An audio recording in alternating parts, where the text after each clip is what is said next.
गुरु महादेव, अभी इंडिगो का एक स्ट्राइक हुआ है जिसमें कि बहुत सारे विमान और फ्लाइट्स को कैंसिल किया गया, जिसमें बहुत सारे भारत के लोग परेशान हुए, जनता बहुत डिस्टर्ब हुई। किसी को शादी में जाना था, किसी को जॉब के लिए जाना था, किसी को एग्ज़ाम के लिए जाना था और वो लोग अपने-अपने जगहों पे नहीं पहुँच पाए।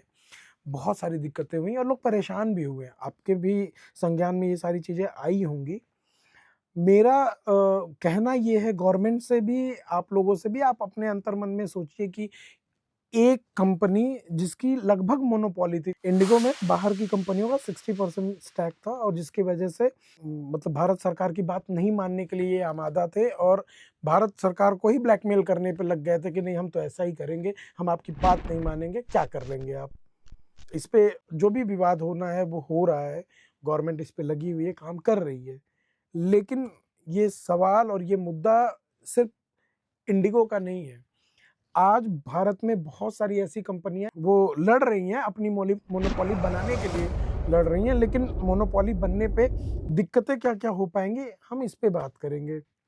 आप सोचिए कि भारत में टेलीकॉम के नाम पे केवल 3 कंपनियाँ हैं, जियो है, वीआई है, एयरटेल है। आप समझिए कि किसी दिन साइबर अटैक हो जाए या मोनोपोली बनी रही है तो भविष्य में ये जो आज रिचार्ज 399 का है, हो सकता है 599 हो जाए, हो सकता है 1099 हो जाए। फिर आपके पास ऑप्शन क्या है? आप कहाँ जाएँगे? अगर कोई साइबर अटैक हो जाए, पता चले कि वो सर्वर ही क्रैश कर जाए, जियो बंद हो जाए, एयरटेल बंद हो जाए, अचानक कुछ भी साइबर अटैक हो जाए, आए दिन हो रहा है। अभी इतना आसान इतना कठिन भी नहीं है क्योंकि अभी गूगल का भी अटैक हुआ था, गूगल के भी बहुत सारे डेटाज़ क्रैश हुए थे, बहुत सारी ईमेल आईडीज़ हैक हुई थी, आपके सामने ही है, कुछ ही दिन पहले की बात है। अगर ऐसा कुछ हो जाए तो आपका नुकसान कितना होगा? आप सोच रहे हैं केवल कॉल नहीं कर पाएँगे, आप किसी को यूपीआई पेमेंट तक नहीं कर सकते हैं, आप किसी को हॉस्पिटल का बिल नहीं भर सकते हैं, आप किसी के हॉस्पिटल का नंबर नहीं लगा सकते हैं, कहीं आने-जाने के लिए आप कोई टिकट नहीं बुक कर सकते हैं। तो नुकसान आपका सबसे ज़्यादा है। आप सोचिए ना कि अल्ट्राटेक भारत का नंबर 1 सीमेंट मोनोपोली होने जा रहा है, एक ही कंपनी चलेगी, अल्ट्राटेक बहुत बड़ी कंपनी है, बहुत ज़्यादा स्टैक होल्डर हो गए हैं इसके भी, शेयर बहुत ऊपर है। आप सोचिए कि कल के दिन अगर अल्ट्राटेक सीमेंट अपनी प्राइसेज़ हाई कर दे, मिडल क्लास आदमी के पास ऑप्शन नहीं बचेगा कि वो अपना घर बनवा सके, वो किराए के मकान में ही जीवन बिता देगा। ये बहुत बड़ा मतलब स्ट्राइक होगा लोगों के लिए और ये इसमें गवर्नमेंट को चाहिए, गवर्नमेंट के पास ऑप्शन था, गवर्नमेंट के पास चीज़ें हैं, जिस तरीके से आप मॉनिटरिंग करा रहे हैं लोगों की, आप बीएसएनएल को भी उठा सकते हैं। जितना आप सहूलियत दे रहे हैं प्राइवेट कंपनियों को, उतनी सहूलियत दीजिए ना। और अगर जो गवर्नमेंट एम्प्लॉयी काम करने के लिए आपको लगता है कि गवर्नमेंट एम्प्लॉयी काम काम करने के लिए मना करते हैं, इसलिए आप प्राइवेटाइज़ेशन कर रहे हैं, आप हटा दीजिए, आप प्राइवेट एम्प्लॉयी रखिए।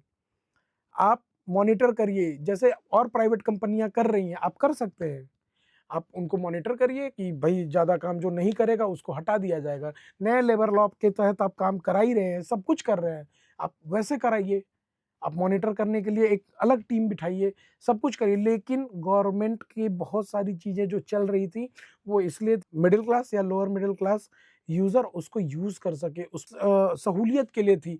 अपर म मिडल क्लास या अपर क्लास के लिए तो प्राइवेट हो, उनके पास फंड है, वो कुछ भी कर सकते हैं। लेकिन जो सरकारी चीज़ें होती हैं ना, जो रेलवे के जो जनरल डब्बे होते थे, उसमें कोई अमीर आदमी नहीं जाता था, उसमें middle class, lower middle class आदमी ट्रैवल करते थे। आप प्राइवेट करते जाइए, सब कर लीजिए, लेकिन उससे मिडल क्लास या लोअर मिडल क्लास आदमी का कोई भी भला नहीं होगा। उनको फाइट करना पड़ेगा, उनको जीने के लिए लड़ना पड़ेगा। तो सबसे निवेदन है कि अगर मेरी बात वहाँ तक पहुँच रही है जहाँ पहुँचनी चाहिए, तो भई आप मोनोपोली मत बनने दीजिए, किसी भी एक कंपनी की मोनोपोली मत बनने दीजिए, नहीं तो भविष्य में वो दिन दूर नहीं है कि जो आज इंडिगो के साथ हुआ है, वो और भी कंपनियाँ करेंगी और भी सेक्टर करेंगे।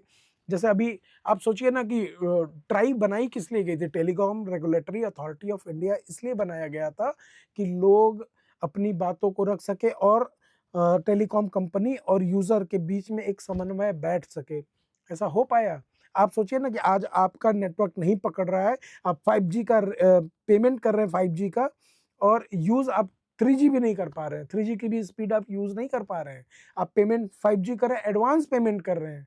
उसके बाद भी अगर आप कंप्लेन करना चाहें तो एक चैटबॉट आता है एआई का, स्टाफ हटा दिए गए हैं, सब कुछ एआई के थ्रू चल रहा है।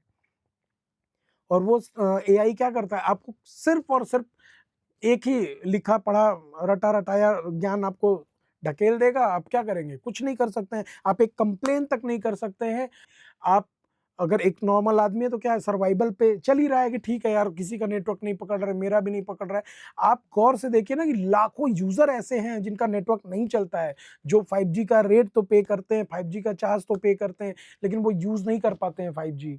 ऐसे ही धीरे-धीरे ये मोनोपोली वाली इंडस्ट्रीज़ है ना, वो भारत को खा रही है, खोखला कर रही है। मिडल क्लास आदमी के पास कोई ऑप्शन नहीं, वो कंप्लेन नहीं कर सकते हैं और अपर मिडल क्लास को इसकी ज़रूरत नहीं है।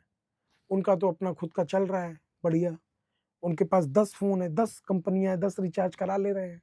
10 कंपनियाँ नहीं, 3 कंपनियों में ही रिचार्ज करा के, लेकिन उनके पास ऑप्शन है, अपने पास नहीं है, मिडल क्लास आदमी के पास नहीं है।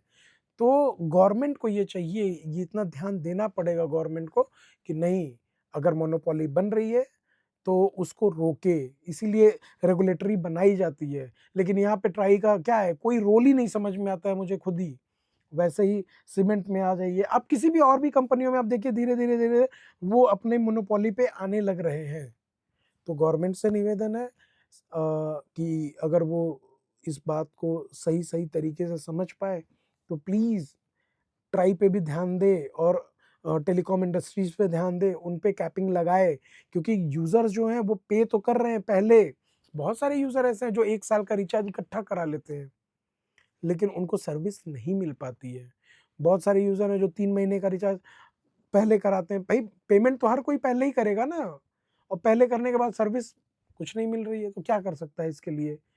इसके लिए वो किसके पास जाए? अगर आपके पास भी इस बात का कोई जवाब हो तो हमें ज़रूर बताएँ। धन्यवाद।